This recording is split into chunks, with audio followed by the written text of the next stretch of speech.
welcome back to the coffee house. Today's video is more than a decade in the making, and if you can tell by the title, I'm a little lukewarm on the reception to it. I spent such a long time waiting to play Luigi's Mansion Dark Moon, because if you're anything like me, I never owned a DS. And Modern Warfare 2 took up most of my time back in 2013. And not just that, but this game wouldn't see any other new-gen platform until June 27th, 2024, when it came to the Switch. A whole 11 years since the sequel's release on the DS. Like, Nintendo, why did this take so long? However, it's with this new gen upgrade and a decision to start a YouTube channel that we're in the spot we are today, having finally played the sequel to my beloved Luigi's Mansion, only 24 years after the original Luigi's Mansion's release. Yes, I'm old.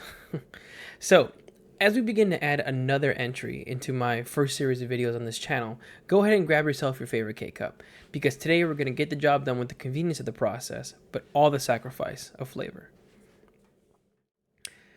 The reason I chose to use the K-Cup method today is quite simple. It's fast, convenient, easy to use, and it just gets the job done.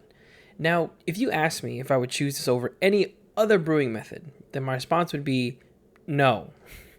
However, since I'm trying to fit the theme of this video, I decided I would go with it. Now, this brewing method certainly gets the job done and makes a cup of coffee, but it's lacking in any real flavor or personality. And let me be clear, I'm not against it in any way, shape, or form. I even use it myself. It's just not my preferred method. Kind of how I feel about Luigi's Mansion Dark Moon. You see, as I stated earlier, this game was such a hype train for me. I have waited so long to play the sequel to one of my most beloved games of all time. I couldn't feel more disappointed in so many aspects of it. It certainly plays like Luigi's Mansion, it looks like Luigi's Mansion, but it doesn't feel like it, you know? Now, I'm not going to sit here and criticize the entire game and have a pout fest over how disappointed I am at everything. There certainly is a lot in here that worked for me. So instead, what we're going to do is follow the format of the last video, but with a little twist. As I go through the gameplay, ghosts, and story sections of this video, I'm going to highlight the things I did like in addition to the things I didn't, fully explaining everything as we begin to solve this haunt, leaving no door locked and no ghosts unsucked. So, without another minute, let's get into the gameplay. Just like the original concept, Luigi's Mansion core gameplay stems from a few things: unlock rooms and clean up ghosts, but slowly progressing through more difficult challenges and ghost types as you begin to clean up the mansion. In Dark Moon, that concept stays relatively similar, but with a few changes baked into it. Not only are you in multiple locations this time, but you get a new tool introduced to your arsenal called the Dark Light. The Dark Light is another tool that is used by Luigi to unveil hidden objects around the map, in addition to Boo's assisting you in solving puzzles and revealing hidden locations, letting the player capture ghosts that made these items invisible in the first place. Not only do I think this concept is so cool in nature, but it became one that I really enjoy doing. However, there is a caveat to that, but we'll get there. As I stated earlier, there are also multiple locations in this one. These locations are the Gloomy Manor, Haunted Towers, Old Clock Tower, the Secret Mine, and finally, the Treacherous Manor. Each one of these locations also has some sort of theme that it boasts, from an old mining environment to a snowscape lodge or your giant haunted castle feel. Not only do each of these feel unique, but they are filled with some new fun ideas as you begin to travel through each of them. And we'll get to those. Just be patient. The level design for this entry has entirely changed as well. Instead of it being, you switch to a more level by level based format with a time/performance based system for each of those levels. It feels incredibly different from the original, and honestly, not in a great way. The way the boos are handled has changed too, being more of a final level/enemy rush goal and not something the player has to find and capture. Again, we'll get there. Not only do these dynamics really make the game itself feel different from the original, but you can tell that this is a game made for a handheld. It just has that handheld type of feel and level system written all over it, giving its Switch port a bit of a strange feeling when it's played. But I digress. So with that being the case, what did I like or dislike about it? Well, let's start with the good things. First off, As I touched on earlier, I really like the introduction of the Dark Light. Giving the player the ability to discover hidden objects and puzzles is such a great concept to me that feels so fluid and natural. It adds a wonder element of discovery to the game as you walk around and wonder if something can be hidden in every nook and cranny. Furthermore, it doesn't make the player feel dumb, but rewarded for participating in discovery, just like many may have done in Luigi's Mansion 1. The only downside I feel about this is that it's on a timer, and I hated that. I didn't understand why it needed to be. If this is a tool that is used for discovery, then why am I limited on its resources? Spoilers for the next game, but I really like how that game just allowed you to use it freely. It just felt strange here, and like it didn't need to be on a cooldown. Additionally, I really wish the game did more with this. Like, yes, you use this tool when you're first given it to discover new areas or find new things, but then it quickly gets regulated to a discovery-only tool and doesn't have much gameplay importance after the fact. I really like this concept, but wish it was more involved in the game more as we went forward. However, speaking of things that were utilized a lot in the game, we have the use of puzzles and secret challenges that were always a refreshing sight to see. Not only do I feel like this is one of the game's strongest suits, but I feel like it was capitalized on well from the original. Some puzzles are fairly similar, like having to suck up dead plants or watering them in order to receive rewards. However, there are a few new ones here that felt really refreshing. One of these is having to take down the Venus flytraps with the spike plants that are near wherever they spawn. It adds a fun level of complexity and a bit of frustration when trying to get from one area to the next with one of these Venus flytraps in the way. I also really like the use of portals in the chalet part. It was really fun trying to navigate the portals and figure out which one connected to which area, or using the vacuum to suck up and blow up balloons as a means of traversing vertically or horizontally. However, despite some of these really fantastic puzzles and game features, I cannot tell you how many times I got excited when I got sucked into a secret challenge room and was dropped right into a time challenge for a gem. I tried really hard on each of these and tried to study this challenge before the timer started so that I could attempt it efficiently and effectively. I found these to be a lot of fun and a wonderful little mini game throughout some of these levels. The only thing that I hated was that if you failed the attempt, then you'd be kicked out and to have to complete the entire level, reload the same level, find the door again, and then reattempt the challenge. I found this tedious and a bit wasteful, but I understand it being this way in order to express urgency. I just wish it was handled a little bit better. Additionally, I wish some of these puzzles utilized the ghosts or poltergeists as a way of solving some of them. For instance, in the first game, you have to use the skeleton ghosts that help you capture Spooky outside of the mansion. Furthermore, you also have the use of the elements to capture ghosts or to help you out in certain situations throughout your playtime. I really felt that those were missing here, and I definitely could feel their absence. Also, I don't know why they got rid of the element usage. I think it could have added a lot of fun and complexity when mixed with the dark light in some of the places such as the chalet or the secret mine, and I ended up missing them and feeling their absence here in this game as I progress further through the story. But if you look at the opposite viewpoint of that, one thing I did not miss was Toad. I kinda liked it, but I also didn't. The introduction of Toad is a lot of fun, and one that I really enjoyed. I felt like a real growth from the first game, having him be utilized with you in parts of the game instead of him being a glorified save point like he was in the first one. I also really liked that the devs allow him to be a character here, and he helps you solve puzzles. You just suck him up with a super vacuum of yours and hurl him half a football field away for some gold coins. However, the part I did not like was having him be a constant escort mission. That bothered me. I really didn't enjoy hearing him freak out at every possible sign of danger and running all over the place. Even when the danger is gone and the battle is over, he'll continue to do this.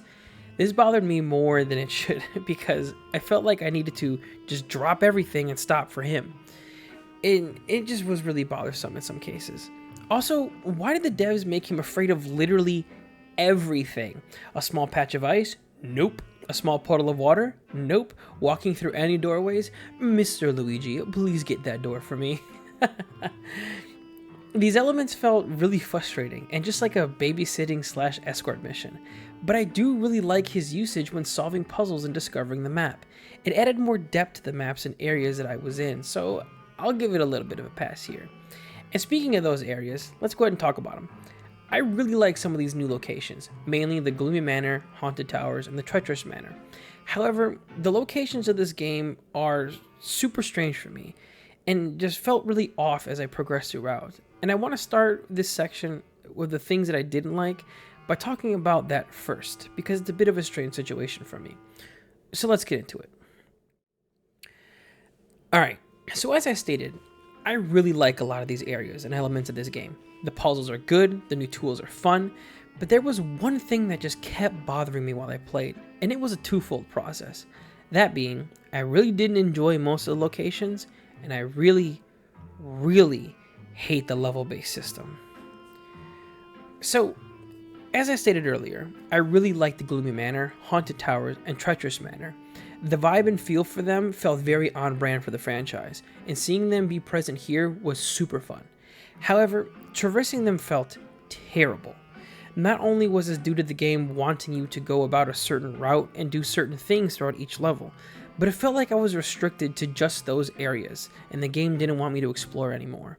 Also, I really didn't like being spoon-fed each level as I progressed through the game, and then have to end it as soon as I complete a regular task. I would have loved if each of these locations was treated like it was in the first game, letting you, the player, complete tasks and solve puzzles to progress further into the location, while discovering the big boss at the end of that section.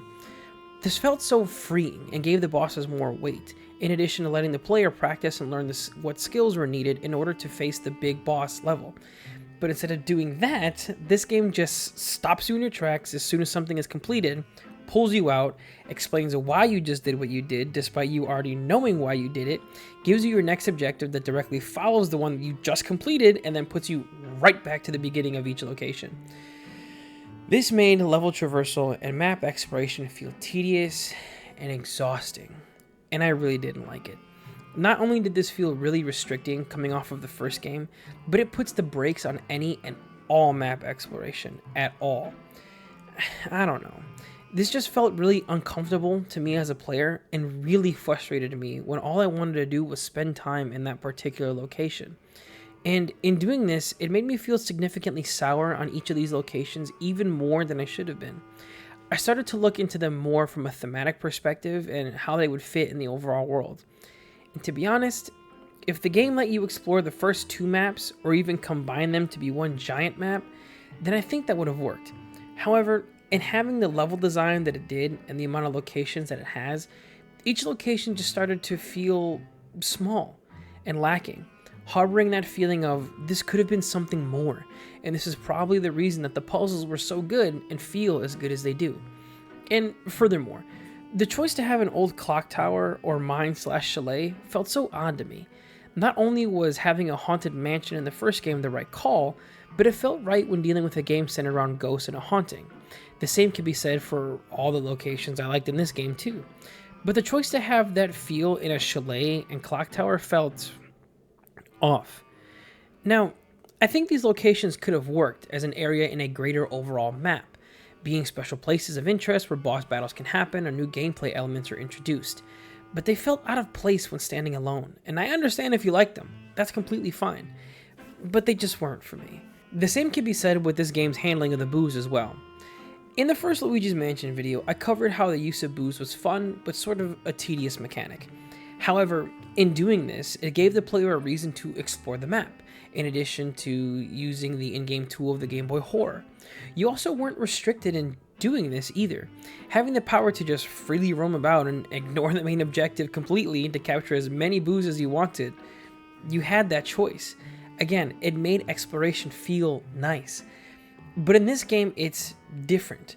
Once again, because of the level-based system. Not only can you not freely capture the boos from each location at once, but you have to traverse each individual level and capture them as you progress through that level. I do enjoy the hidden Easter egg nature of the boos and being something that needs to be sought out, But what if you have a person who's just focused on the mission, who wants to go back and look for them later? In doing this, you have to complete the mission all over again. And it just feels like a real slog when having to do that for every single mission. Obviously, you can tell how I played this game. Maybe it's just that old man in me complaining about this, but I really didn't enjoy it. I love having them here and them being part of the game. I just didn't prefer the method in which they were utilized. Now, I understand that that's a lot, and maybe some of the points felt irrelevant to you, but that's just my perspective as the first-time player of this game. I mean, like I said in the title, I waited 24 years to play it, and there are a lot of elements that I love in this one, such as the use of the new tools and the characters, and spoilers for another video, but I think the third installment might even do those the best. However, I do know one thing that this first game has a leg up on all the rest, and it's our spooky little antagonist, the ghosts. I had a lot of great things to say in my first video when talking about the ghosts, but in Dark Moon, the ghosts are significantly different, both in boss and common form. The common ghosts this time around are a bit different, as they keep their color-coded in different enemy type forms, but change both in personality and artistically. This game offers a much more rounded and clean art style for the common ghosts, giving each of them a similar look, but making them different colors. Additionally, they each behave differently too, having some who are stronger or some who are faster, depending on the type. Not only that, but the ghosts this time around behave differently as well. Instead of them being entities that haunt the mansion and are seen as scary spirits, they are filled with a little bit more personality and are seen more as troublemakers or mischievous types. Also, they have different types of encounters too, like wearing different accessories such as sunglasses or buckets to avoid capture, yet again adding another layer of complexity to this game. And as we move on to the boss ghosts, they too receive this sanitized treatment, ditching the different artistic approach for each individual boss ghost and opting to make each one just the same type with small variations. Now, there are a few boss ghosts that are different when it comes to art style in this game, and I really appreciated that. Not only did this make them stick out, but it made them memorable, and don't worry, I'll be sure to get into that later. But despite this, each boss ghost art style being very similar, they are awarded a slightly different boss mechanic throughout each encounter. It sort of made them feel different when it came to the encounter, but the art style itself remained very much the same. So, okay, with that out of the way, what did I enjoy? Well, as I stated above, I really did enjoy the little bits of personality that was put into each of these common ghosts. However, it was a bit of a double-edged sword. When I sat down to really think about it, in the first game, the ghosts felt more like hostile spirits that wanted to take me out and do King Boo's bidding. They didn't have much personality when it came to who they were, only mixing it up with what abilities they have and the way that they look. Not only did this make the player feel like everything was out to get them, but it made the mansion feel more haunted, being a place that was infested with ghosts. In Dark Moon, the same could be said for the ghost objective, try and take out Luigi in any way possible. But here they're given more emotion and bits of personality throughout. And as much as I like the bits of personality that each of them have, it started to make me feel like I was the intruder in this situation and taking out actual people rather than the spirits haunting this space. It was a very strange feeling. Did anyone else feel this way? Despite this though, one thing I did really enjoy about them was the new mechanics and tools that the ghosts were given to try and evade capture. As I stated earlier, some of these range from wearing sunglasses to avoid the flashlight, or having some of the headpieces that need to be physically knocked off. You also have things like makeshift shields and pin rollers, in addition to them being supercharged later on in the game, which was terrifying. And although these are fun, my most favorite moment of these was the mummies. I cannot tell you how excited and surprised I was to see that the devs create this mummy type that needs to be unraveled so you can capture the ghost underneath the cloth. I thought that this was so much fun and innovative that it was definitely a standout for me and my favorite new ghost type in this game. Spoilers for the third game as well, but I was really happy to see them come back there as well. But that's a video for another day. So, with all of these things that I enjoyed out of the way, what did I not enjoy? And before I begin, let me preface, I did not think that any of these were criminal or the worst thing in the world. Some people may even have liked these things, but they just didn't work for me as a lifelong fan of this series. So let's get into it. For as much as I had so many great things to say about the ghosts in this game, my relationship with them veered more into not enjoying them more than I did. Their mechanics and new tools are cool, but as I stated earlier, that personality aspect was a double-edged sword, and I found them to be more non-enjoyable than enjoyable. I really did not fear these ghosts, and it took a bit away from me in terms of the horror tone. I began to perceive these ghosts as more lighthearted and annoying, more than something that I feared seeing. And for all the flaws of the first game, and for those of you who do not like those enemies, I think anyone would be hard-pressed to say that the ghosts in this game are as scary as the ones in the first. Yes, both try to attack you, and yes, both try to harm you, but the tone of the enemies in Dark Moon made it feel more playful and harmless than the ghosts from the first game. And make no mistake, the ghosts in Dark Moon are straight up assholes, and I hate them. They will push you, they will hit you with objects, taunt you, stick their tongue out at you, make fun of you, much like a schoolyard bully would in the 5th grade. However, in the first game, those ghosts do none of that. Their sole purpose and only objective is not to taunt, haze, or tease you, but it is to straight up kill you. Not only does this invoke the tone of fear and dread, but it made these enemies feel like a real threat, unlike the ones in this game. Also, another thing that took that feeling away from me was this game's art style, to be honest with you. Not only do each of these ghosts, including the bosses, feel very just gummy and bubbly, but they're so sanitized and smoothed over in terms of art style and direction. Even when you consider the other ghosts in this game, such as the bosses, they too still all feel the same. The first game had such a fantastic art direction, where each boss was distinct and had their own art design, aesthetic, and mechanic. But here they're literally just the same. That is, except for the Three Sisters. I know I'm stepping into something I did like, but in my opinion, the Three Sisters were a standout in this game. Not only was their boss fight unique, but they stood out from any other boss this side of Abu.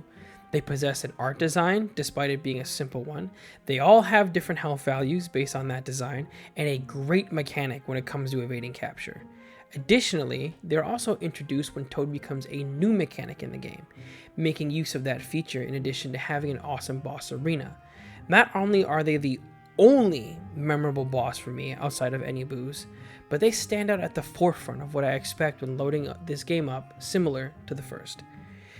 And look, I'm not sure if it's just me being old and crotchety, but I really didn't like this game's ghosts, both in bosses and common enemies, so I hope you were able to hear me out on that. Now, I really do wonder why Nintendo decided to change art directions for this game, and the third, to be honest with you. I really feel that they had a good horror feel going from the first game, but maybe that's why it changed. Perhaps too many kids were getting scared, but I'm not sure as to why. I know the art itself is sleeker and probably takes less dev time to develop, maybe that was the reason, but for me it just lacked that oomph, you know what I'm saying? That extra little bit to put it over the edge. So, as we begin this last section of the game, and the last coffee break that we have here, go ahead and get yourself another refill so that we can talk about this game's story. So to begin, yes, I 100% buy into the theory of Egad being one of the biggest villains in the Mushroom Kingdom. Is he a lovable character that is recognizable and pops up in a lot of things? Yes. But is he money hungry, cause my own problem, then sell you the solution type of person? Also yes. This game's central story is actually incredibly simple. The Dark Moon, which is an invention of Egad's that is supposed to keep the ghosts friendly and non-hostile, is shattered and broken into pieces by King Boo. Not only does this turn the ghosts of the Evershade Valley hostile toward the professor, but he proceeds to invade Luigi's personal space and home, kidnapping him and enlisting his help in order to solve his own problem. Like, dog, come on. Like, at first, Luigi's reluctant to help, but he decides to anyway, and thus the adventure begins. In addition to that, as we progress, we end up finding out that many people we know and love have also been abducted as well, such as the previously mentioned Toad, until it's revealed that Mario himself has also been captured and turned into a painting yet again. Not only does this have shades of the first game all over it again, but it further gives Luigi incentive to keep going on his journey and assist EGAD in coming to a resolution. And that's it. Pretty simple, right? Well, yeah, and honestly, it's a bit straightforward. And if you can tell by my demeanor, I'm just not the biggest fan. But there are some things that I do kind of like, so let's go ahead and get into it. I think when it comes to the story of this game, it has the least amount of things that I enjoyed. And honestly, that sucks. But I'll get into that here in a second. However, there was one big thing that I did enjoy in this game, and that is its world building. I know I'm not the biggest fan of many of the locations in this game, but I am glad that they exist. Furthermore, I also like that this game gives you a new location that these places are in called the Evershade Valley. Not only does this add more of a mythos to the Mushroom Kingdom, but it gives it a place where all the spooky things happen, and I think that is really cool. Furthermore, I know that this location and the mansion from the first game are in two totally different locations in this world. However, I think that's really cool that the notion of haunting and ghost still exist here, in addition to the paranormal being a real thing. It's a fun little cornerstone to the Mushroom Kingdom that I find really enjoyable, and that's really neat to me. Furthermore, I know this game is a sequel, but I do like how Luigi is called upon again here for how he handled the events in the first game. Yes, EGAD drags Luigi into fixing his own problem, but as a player, we know he's got it, considering everything that he's accomplished before. It's a fun build on the expectation that the player has, especially knowing the events that transpired in the first game. But that's it. That's pretty much the extent of what I enjoyed in this game's story. So let's go ahead and get into the next part. For starters, I think the story of this game is its weakest part. I know that many of you may disagree with me, but hear me out. Hear me out. Don't boo me. Hear me out. In the first game, the player is met with this sense of mystery and wonder as you arrive and then progress through the mansion. There's an uneasiness and feeling of dread as you go room to room, attempting to discover why you're here and where your brother is. Furthermore, the game itself begins to kick into high gear when you discover what has happened to Mario, in addition to who is actually involved in this devious plot to capture Mario and Luigi.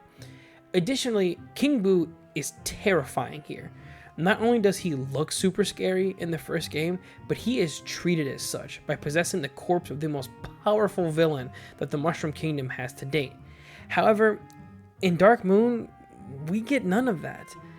Not only is there no sense of mystery or wonder here, but we're told right off the bat what the issue is through EGAD's exposition. And although there is nothing wrong with exposition to get Luigi caught up on the situation, it takes away from any mystery or narrative tension that the story may have. Additionally, these games are about discovery, but the players themselves cannot discover something that has already been told to them, such as what has happened to the Evershade Valley or who is behind it. The only sense of mystery and discovery we do get is the reveal that both a handful of Toads and Mario himself, yet again, are trapped here. And for me, the Toad reveal felt very fresh, and as we've already covered. I love seeing a side character used in this way and amping up his character role from the first game to this one. However, I cannot say the same for Mario. In the first game, Mario's condition is amped up through the sense of discovery and tension, as I've already discussed. It's left up to the player to find what happened through small Easter eggs and side missions to let the player decide on what they think happened to him or where he is. Not only is this further shattered by the discovery of what has actually happened to him, but it gives the player an oh shit type of moment and sets the stakes even higher. In Dark Moon though, the game just kind of tells you, oh yeah, Mario is captured again too. However, it doesn't do anything new with him, and that's the issue that I find. I think it would have been so much cooler as a jumping off point for this game if the player was allowed to play as both Mario and Luigi in the beginning, assisting EGAD in setting up the Dark Moon and bringing peace to the Evershade Valley. Not only would this give the player an evolution of events in this game, but it would elevate the player's interaction with the gameplay and plot of the story. However, if you still want Mario to end up captured, then at some point in the beginning you could have the brothers going after King Boo to only have Mario be captured and Luigi barely making it out of the situation. Not only would this have shades of the first game and still letting Mario be captured, but it would amp up the stakes much more and just feel like a present danger to the situation. I know this isn't the same as a sense of mystery and discovery, but it would add more pressure to the plot, in addition to there being a clear and present danger for what does exist. I know that's not what we got as an end product, but I do feel that we could have added so much more emotion and emphasis on this game. And spoilers for the third game, but I do feel that they do that situation better. However, as I said earlier, that's another video for another day. So, all in all, how do I feel about this game? Well, I'm not a huge fan of 1s out of 10s or a rating system, but I do enjoy making tier lists. So that's what I'm going to do for this and the first game. And if I had to rank the first game, I would definitely put that at S tier. Then I think I would firmly put this one probably at B tier. I really enjoyed it. I had fun revisiting the world and there being so many concepts and things that worked out for me. However, there wasn't enough here to keep me fully invested, in addition to not giving me that feeling that the first one did. Despite this though, what if I told you there was a game in the series that did? One that is a great blend of the first and the second. One that I vastly enjoyed and maybe even rivals the first. That'd be cool, right? But hey, that's a video for a different day. And we're closing up the shop for today. So, thank you for watching, and remember, always take life one cup at a time.